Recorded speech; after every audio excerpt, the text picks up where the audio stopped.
Hello, my beautiful dreamers.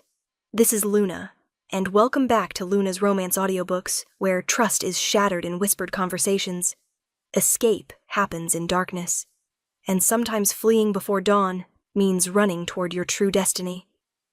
Tonight, I have a story that will break your heart before it heals it. A tale of a woman who gave everything to the wrong man, a devastating conversation overheard in the shadows, and the courage it takes to run when staying means destruction. But most of all, it's about discovering that what you flee from isn't always what breaks you. It's what you flee toward that saves you. Imagine being Luna to a powerful alpha. Imagine giving him 3 years of devotion, loyalty, and love. Now imagine overhearing him planning your replacement. Not just replacing you as Luna, replacing you entirely. Discussing how to dispose of you, how to make room for the she-wolf he actually wants. And imagine having hours, just hours, before dawn when his plan executes. Hours to decide, stay and face whatever he's planned, or flee into the darkness and pray you survive. So settle in close, my dreamers. This is a story about the conversations we're not meant to hear, the courage to run when running seems impossible, and the unexpected salvation that waits in the darkness when we're brave enough to flee. This is Before the First Light. Prologue, the conversation. My name is Alara, and I'm about to hear the words that will destroy my world. It's midnight. I'm returning from a late meeting with the pack elders, walking through the corridors of the estate I've called home for 3 years. I hear voices, coming from my mate's study, Alpha Thorn's study, my mate, my husband, the wolf I've served as Luna for 3 years. I approach to announce my return, but something in his tone stops me. Something cold, calculating, dangerous. The ceremony is tomorrow night, Thorn says. Everything is arranged? Yes, Alpha. That's Marcus, his beta. The documents are prepared. The pack will be assembled. It will appear completely legitimate. Good. And Alara? She suspects nothing? My blood runs cold. They're talking about me. Planning something involving me. Without my knowledge. She suspects nothing, Marcus confirms. She's been the perfect, obedient Luna. Trusts you completely. This will blindside her. Excellent. The rejection ceremony will be quick. Public. I'll declare her unfit as Luna. Cite her failure to produce an heir. The pack will accept it. Rejection ceremony. He's planning to reject me. Publicly. Tomorrow night. And afterward? Marcus asks. What happens to her? Afterward, Thorn's voice drops, becomes deadly. Afterward, she'll be declared rogue, stripped of pack protection, and dealt with accordingly. I mean she knows too much about pack business, about my dealings, about things that could damage me if revealed. She can't be allowed to leave, can't be allowed to talk. Once she's rogue, she's fair game. An accident will be arranged, quick, permanent, problem solved. Dealt with? An accident. He's planning to have me killed. And the new Luna? Marcus continues. Seraphina is prepared? Seraphina is perfect, strong, fertile, from a powerful family. Everything Alara isn't. Everything I actually need. The ceremony will happen immediately after. Rejection at sunset. New mating at midnight. Clean. Efficient. The pack might question. The pack will accept what I tell them. Alara failed her duties. Seraphina fulfills them. Simple. They'll adapt or they'll leave. I can't breathe, can't move, can't process what I'm hearing. My mate, my husband, the wolf I've loved and served for 3 years, is planning to reject me publicly, declare me rogue, and have me killed. All so he can mate with someone else. Someone he considers better, stronger, more worthy. You're certain this is necessary? Marcus asks. Alara's been loyal, devoted. She doesn't deserve...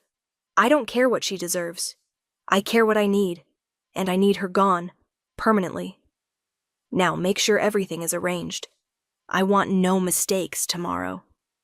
Yes, Alpha. Footsteps. They're coming. I move quickly, silently. Hide in an alcove as they pass. Marcus first. Then Thorn. My mate. The wolf who just sentenced me to death. He doesn't see me. Doesn't know I heard.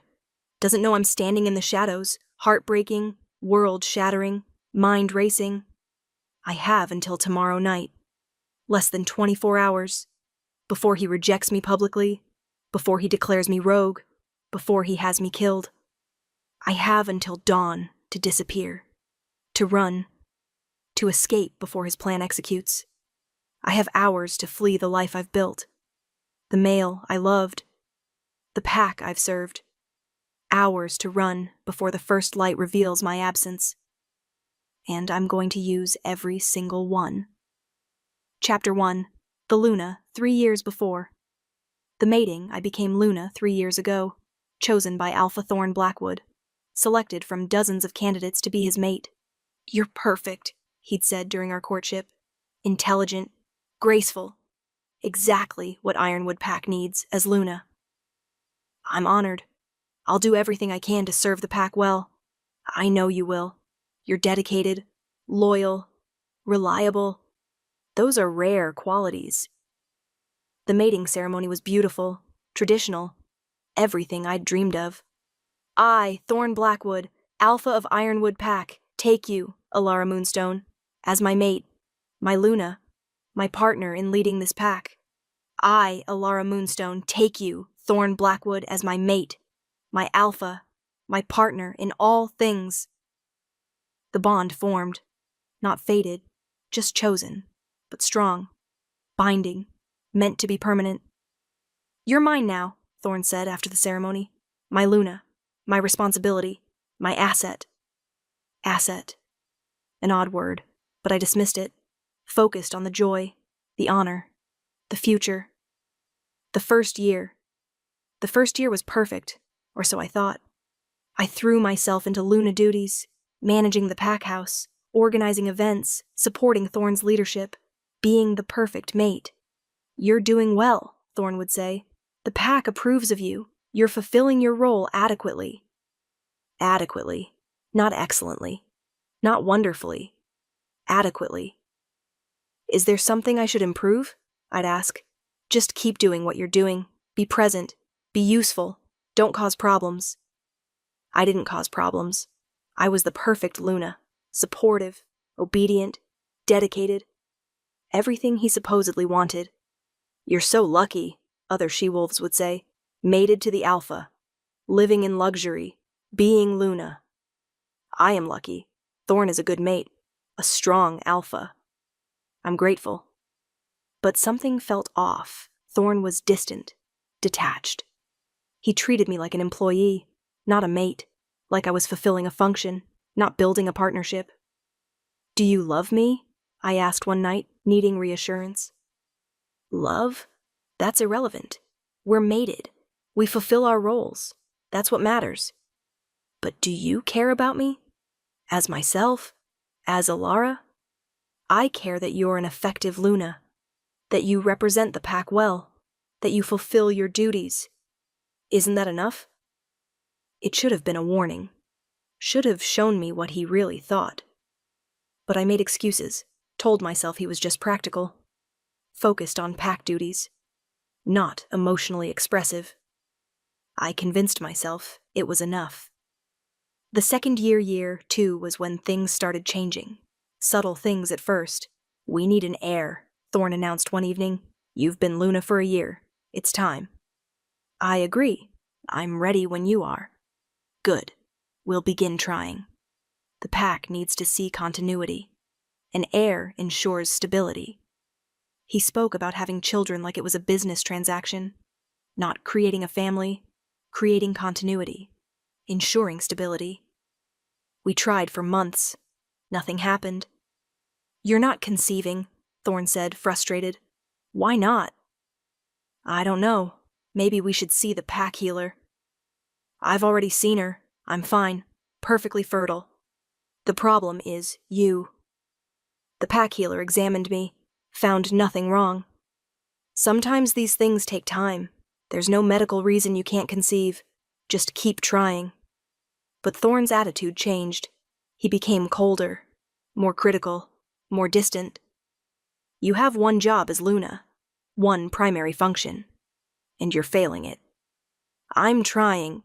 Trying isn't enough. The pack expects an heir, expects proof our lineage continues. Your failure reflects poorly on both of us. The healer said there's nothing wrong. Then try harder. Because if you can't fulfill this basic function, I'll find someone who can. The threat was clear. Produce an heir or be replaced.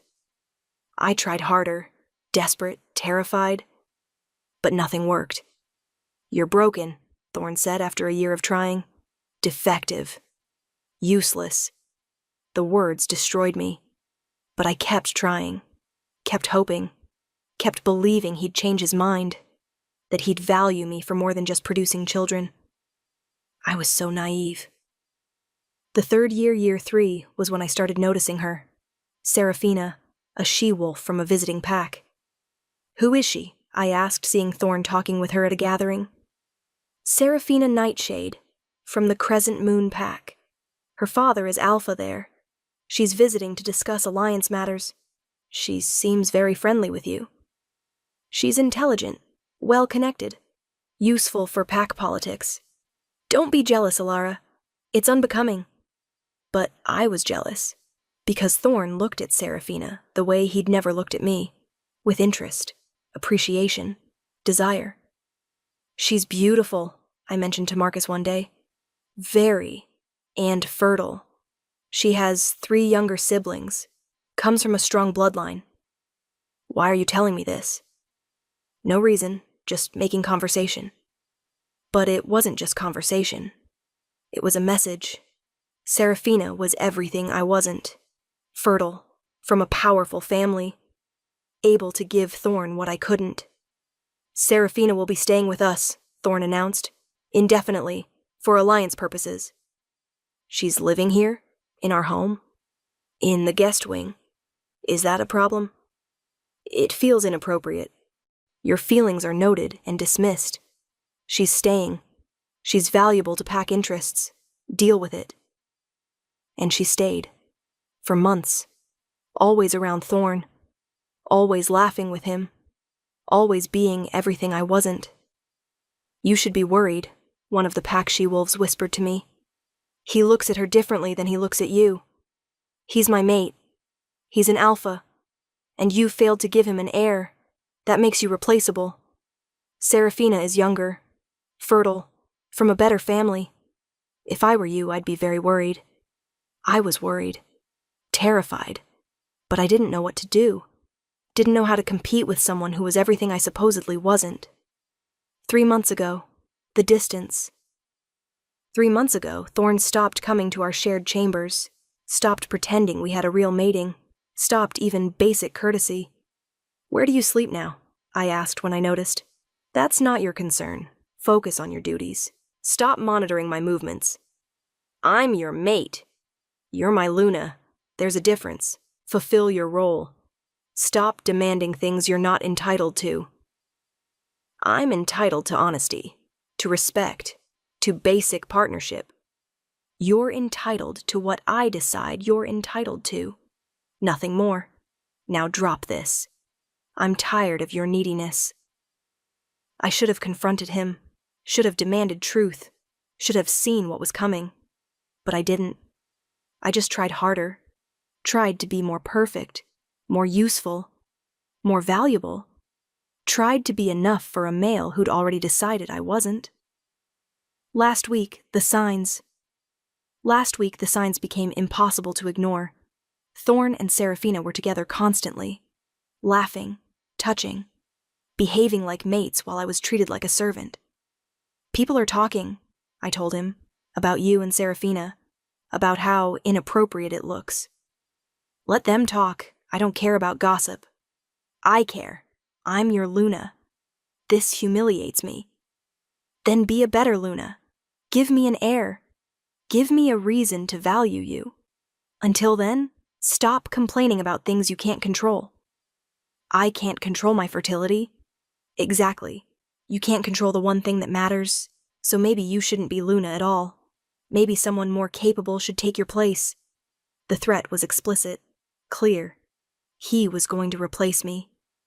I just didn't know how permanent that replacement would be. Chapter 2. The Overhearing, the Late Meeting.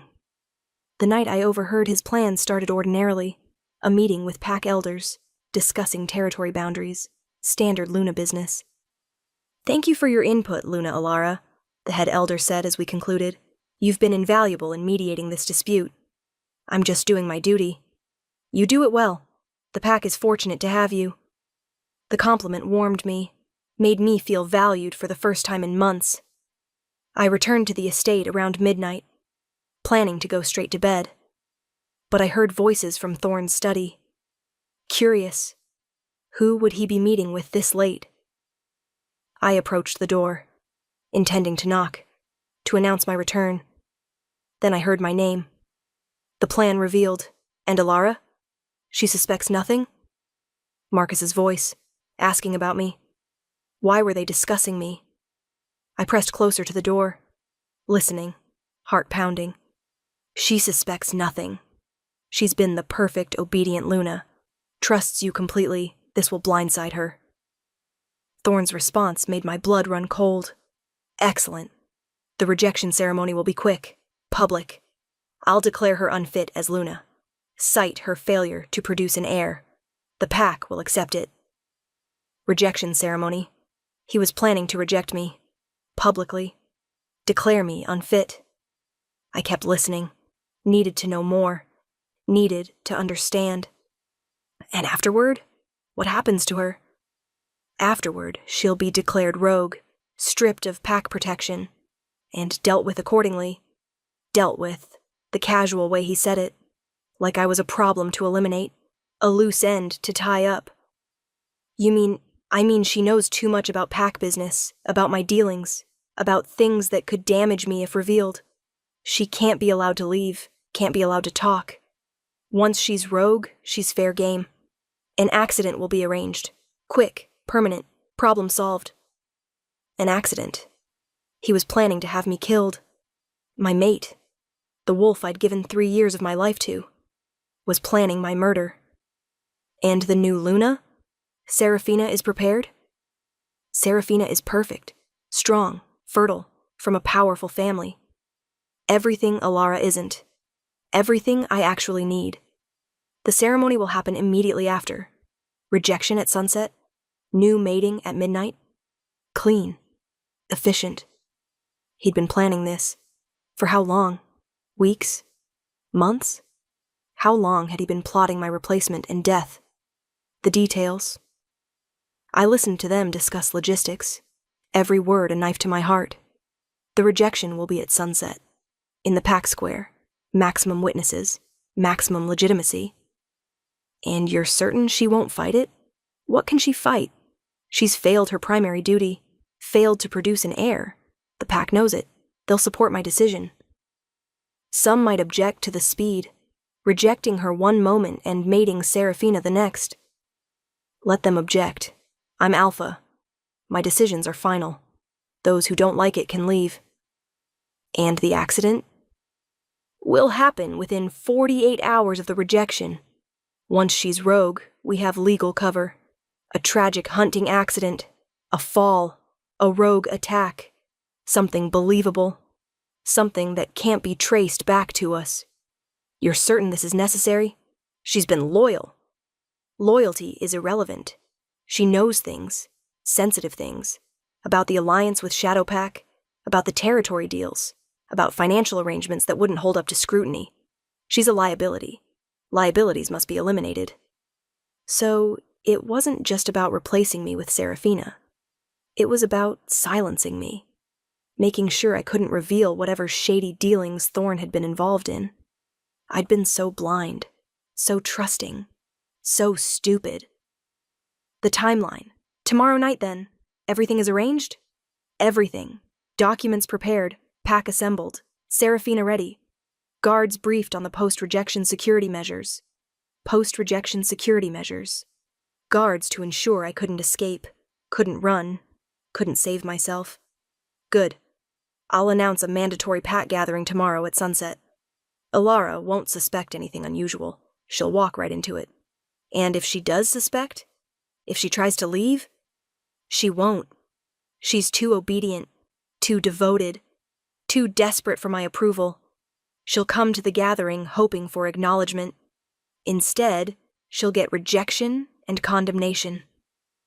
They were so confident, so certain I'd walk into my own destruction like a lamb to slaughter.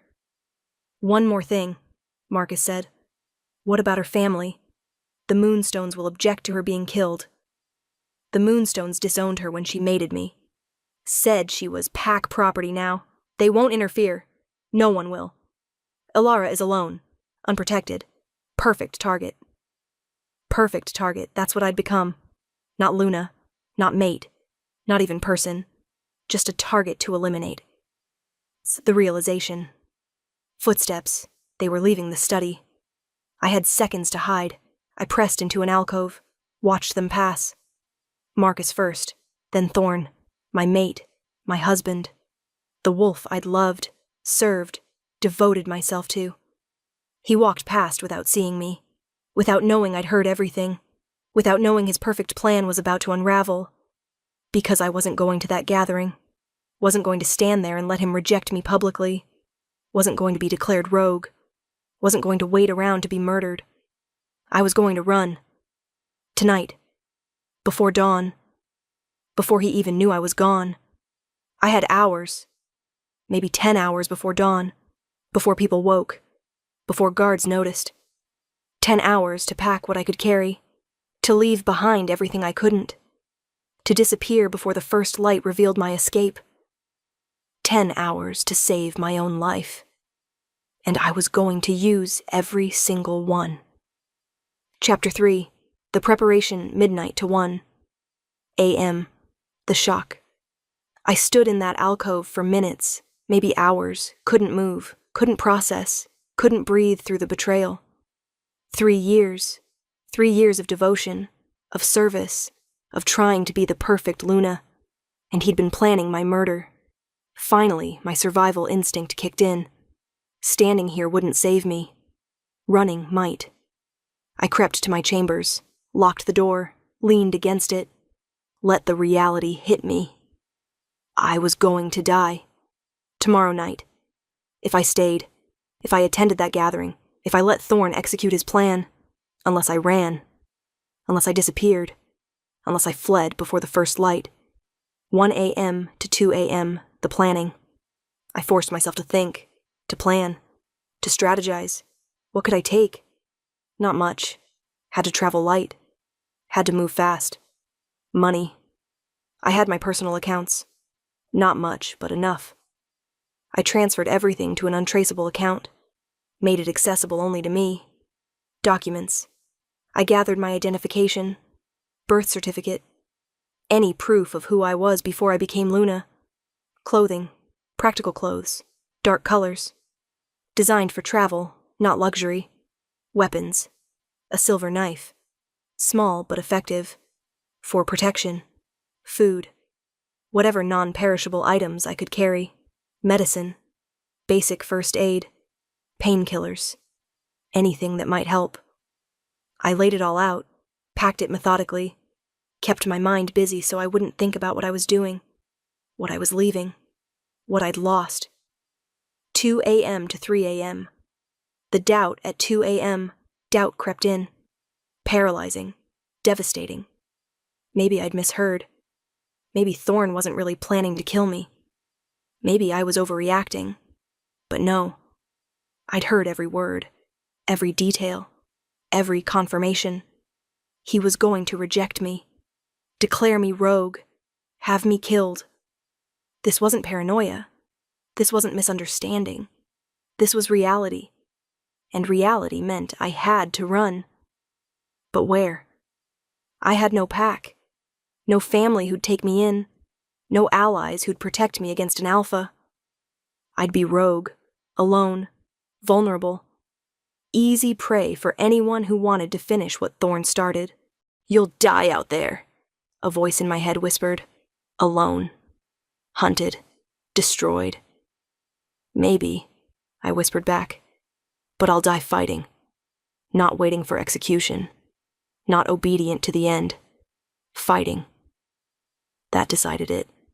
I'd rather die free than live one more day in this prison disguised as luxury. 3 a.m. to 4 a.m. The evidence at 3 a.m., I had an idea. Evidence. I needed evidence of Thorne's plan, of his dealings, of everything he wanted to keep hidden. I crept to his study, picked the lock, a skill I'd learned years ago and never thought I'd use, searched his files, and I found it. Everything. Documents detailing illegal territory deals, alliance agreements that violated pack law, financial records showing embezzlement, proof of everything Thorne wanted hidden. I photographed everything, saved it to an encrypted drive, multiple copies, hidden in different places. Insurance, I muttered. If you come after me, Thorne, this goes public, all of it. You'll be destroyed. It wasn't much protection, but it was something. Leverage, a reason for him to let me go instead of hunting me. 4 a.m. to 5 a.m. The letters at 4 a.m. I wrote letters, 3 of them, to be delivered after I was gone. The first to Marcus. I know what you planned. I heard everything. I'm gone. Don't look for me. I have evidence of all of Thorne's illegal dealings. If anything happens to me, it goes public. Leave me alone, and your secrets stay secret. The second to Serafina. Congratulations on becoming Luna. I hope you're luckier than I was. Watch your back. Thorne discards what he no longer values. Someday, that will be you. The third to Thorne. I heard you, in your study, planning my rejection, my death. I'm gone. You'll never find me. And if you try, I'll destroy you with the evidence I have. Leave me alone, and I'll leave you alone. Come after me and I'll burn your entire world down. Choose wisely. Dramatic? Maybe. But necessary. I needed him to know I wasn't helpless. Wasn't the obedient Luna he expected. Wasn't going to die quietly. I sealed the letters. Left them where they'd be found after I was gone. 5 a.m. to 6 a.m. The grief at 5 a.m., I let myself grieve. 1 hour. That's all I allowed. I grieved the life I'd thought I had. The mate I'd thought I'd found. The future I'd thought I'd build. I grieved 3 years of devotion, of service, of trying to be enough for someone who never valued me. I grieved the Luna I'd been, the she-wolf who'd believed in duty and loyalty and partnership. I let myself cry, sob, break. One last time. Then I dried my tears, straightened my spine, became someone new, someone who survived, someone who fought, someone who refused to be a victim. I wasn't Luna Alara anymore. Wasn't anyone's mate. Wasn't anyone's target. I was just Alara. And Alara was about to disappear. Chapter 4. The escape 6 a.m. The departure at 6 a.m. Just before dawn, I made my final preparations. One last look around my chambers. The luxury, the beautiful things, the life I'd built. All of it was a lie. All of it was a cage. All of it was a tomb waiting to close. I left it behind without regret. I took the servants' stairs, the ones no one guarded, the ones no one watched, the ones I'd walked 1,000 times as Luna checking on staff. The pack house was silent. Everyone asleep, no one expecting their Luna to be fleeing in the darkness. I reached the side door, unlocked it with the master key I'd stolen from Thorne's study, stepped out into the cold pre-dawn air. Freedom. Terrifying. Exhilarating. Real. 6:30 a.m. The escape. I shifted, ran, put as much distance between myself and Ironwood territory as possible before dawn revealed my escape. My wolf was strong, fast, desperate. She ran like our life depended on it. Because it did. Behind me, the estate grew smaller, disappeared, became a memory, a nightmare, a past I was fleeing. Ahead, the forest opened up, dark, dangerous, unknown. But unknown was better than certain death. Darkness was better than the false light of Thorne's betrayal. I ran until my paws bled, until my lungs screamed, until I couldn't run anymore. Then I ran some more. 8 a.m., the discovery. I reached neutral territory by 8 a.m. The sun was fully up. People would be waking at the estate, discovering my absence. I found a stream, washed my scent, made myself harder to track, a trick I'd learned from pack security briefings. Information meant to help us track rogues. Now I was the rogue being tracked. I shifted back, changed into clean clothes, tried to look like a traveler, not a fugitive. My phone buzzed, messages flooding in. I didn't read them, didn't need to. I knew what they said. Threats, promises, demands to return. I turned off the phone, removed the SIM card, destroyed it, cut that connection completely. No phone meant no tracking, no contact, no way for Thorne to find me through technology. 10 a.m., the safe house. At 10 a.m., I reached a safe house, a place I'd researched months ago, back when I'd first started feeling unsafe, when I'd first started planning escape routes without even knowing why. I need shelter, I told the keeper, an elderly she-wolf who ran a refuge for wolves fleeing bad situations. Just for a day, maybe 2, until I figure out my next move. You're running from someone. Yes. Someone powerful? Very. Will they come looking for you? Probably, but I have leverage. Evidence that keeps me valuable alive. They'll think twice before coming after me. That's good. Smart. Most she-wolves who come here have nothing but fear. You've got protection. That's rare. You'll survive this. I hoped she was right. Hoped my evidence was enough. Hoped Thorne would choose his secrets over his pride. But I couldn't count on it. Couldn't assume I was safe. Had to keep moving. Keep planning. Keep surviving. Noon. The message. Us. At noon, I sent one message, through an encrypted channel. Untraceable, to someone I knew would spread the word. Alpha Thorne Blackwood planned to publicly reject his Luna, declare her rogue, and have her murdered to cover up his illegal dealings. She heard everything. She has evidence. She's gone. If anything happens to her, the evidence goes public. Spread the word. Make sure he knows she's not helpless. Not waiting for death. Fighting back. I sent it. Watched it disperse through underground channels, through wolves who trafficked in information, through networks that existed outside pack law. By nightfall, every pack in 3 territories would know Thorne's plan, would know I'd escaped, would know I had leverage, would know I wasn't the obedient Luna he expected, wasn't going to die quietly, wasn't going to make this easy. Evening. The response by evening. Responses came, through the same underground channels. Messages from wolves I'd never met but who'd heard my story. Safe houses available in the Western Territories. Contact me. I can provide false identification, new identity, fresh start, protection offered. No questions asked. Location provided if needed. The wolf community, the part that existed outside pack politics, was rallying. Offering help, offering escape, offering survival. Why are they helping me? I asked the safe housekeeper. Because you fought back. Because you didn't accept your fate. Because you escaped instead of submitting. That's rare, powerful, worth supporting. I just ran. That's not powerful. That's survival. Survival is power, especially for she-wolves. You survived a male who planned your death. You escaped a trap set by an alpha. You're fighting instead of dying. That's the most powerful thing you could do. Maybe she was right. Maybe survival was power. Maybe fleeing before the first light was the bravest thing I'd ever done. Chapter 5. The Hunt. Thorne's Perspective. Morning. The Discovery.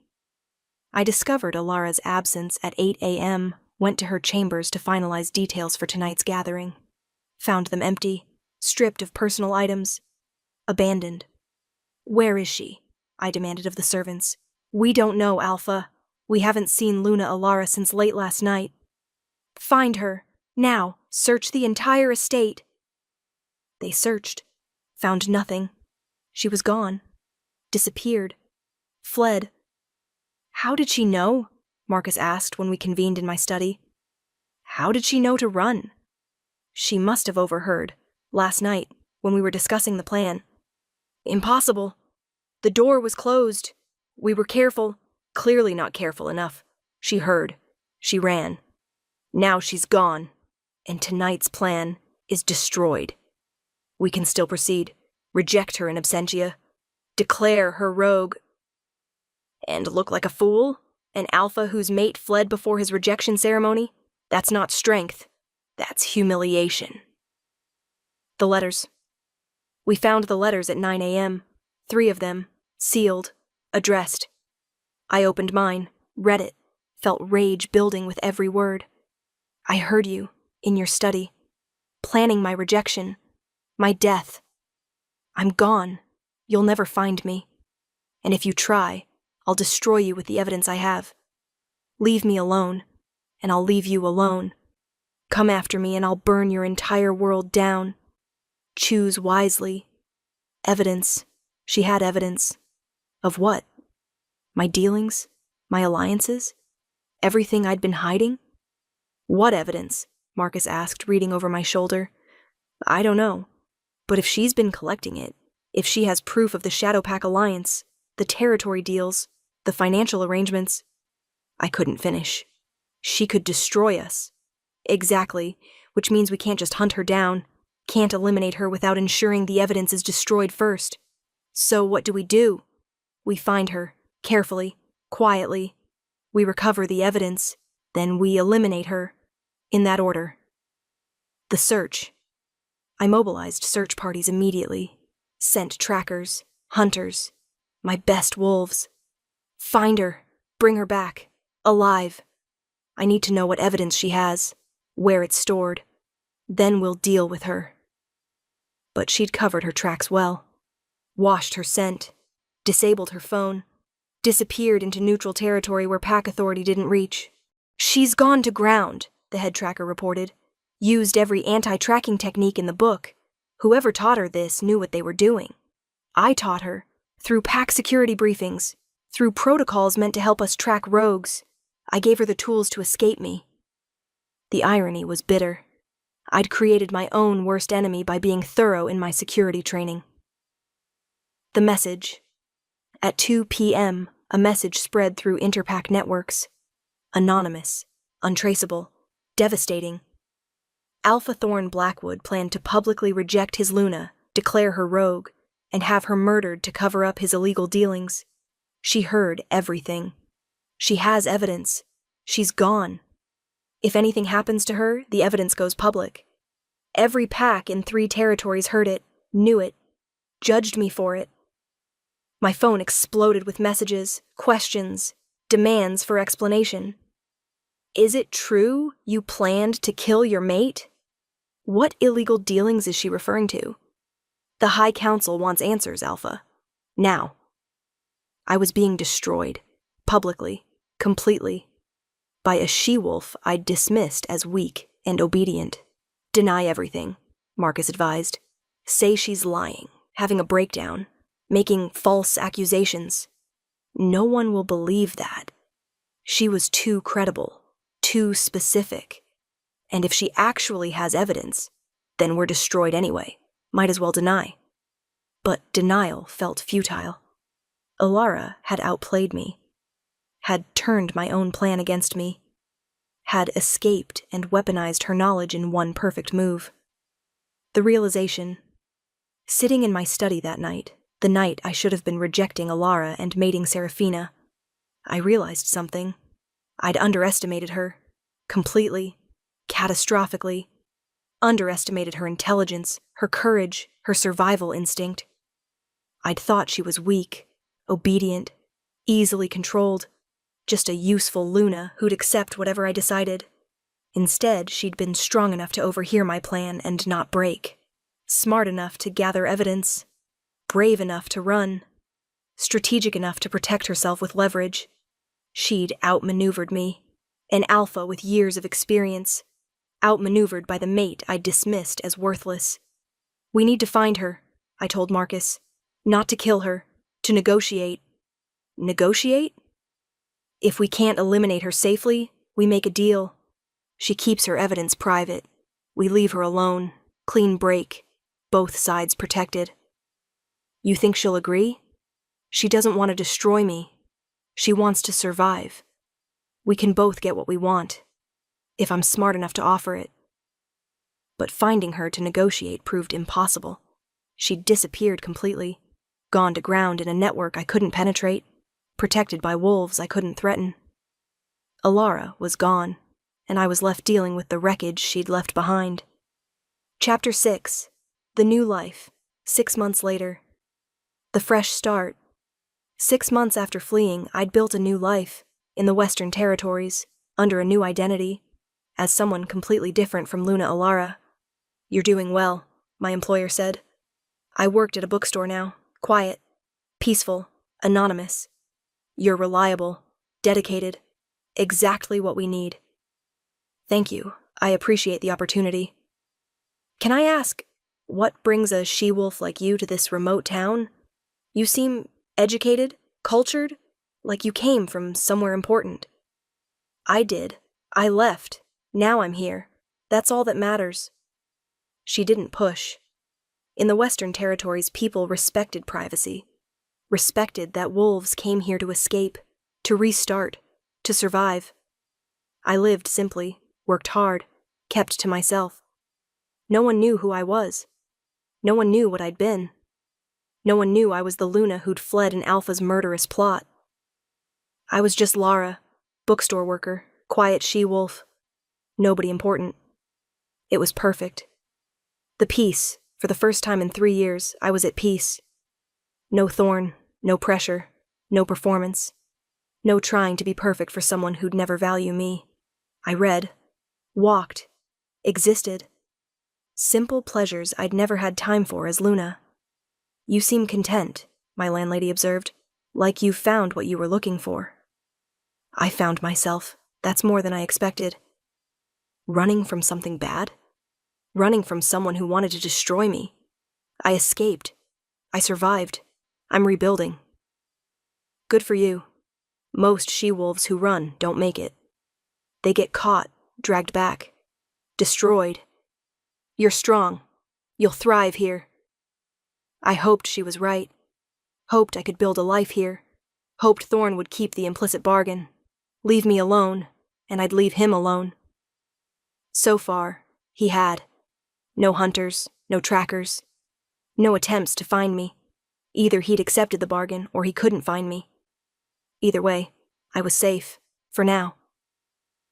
The visitor. The visitor arrived on a Tuesday, 6 months to the day after I'd fled. Tall, dark-haired, dangerous. An alpha by the power radiating from him. He entered my bookstore, looked around, found me. Lara? He asked. Yes. Can I help you? I'm looking for someone.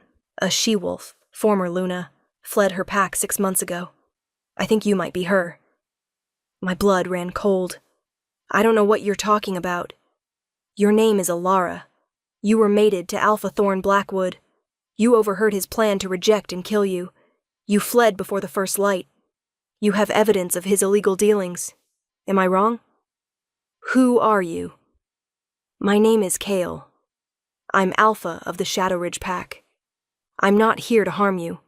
I'm here to offer protection. Why would you offer me protection? Because I'm Thorn's enemy, have been for years, and the enemy of my enemy is my ally, also. His amber eyes held mine. Because what you did, escaping him, outmaneuvering him, protecting yourself, that takes courage, strength, intelligence, qualities I value, qualities I'd like to protect. I don't need protection. I'm fine on my own. Are you? Thorn hasn't stopped looking for you. He's just being subtle. Eventually, he'll find you. When he does, you'll need allies. I'm offering to be one. In exchange for what? Your evidence, not to destroy it, to use it, against Thorn, legally, strategically, to bring him down through proper channels, not murder. Help me destroy him. I'll protect you while we do it. It was tempting. So tempting.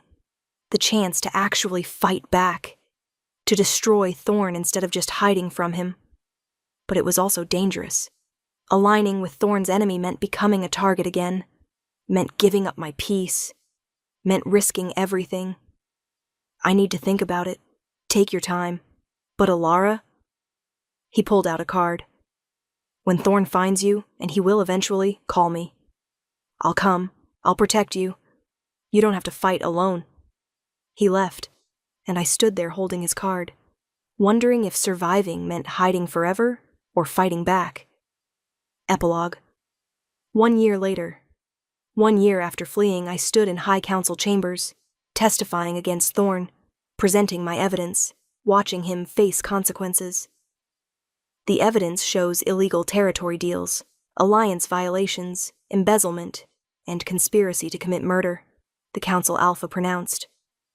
Alpha Thorn Blackwood, you are hereby stripped of your position, banned from holding pack authority.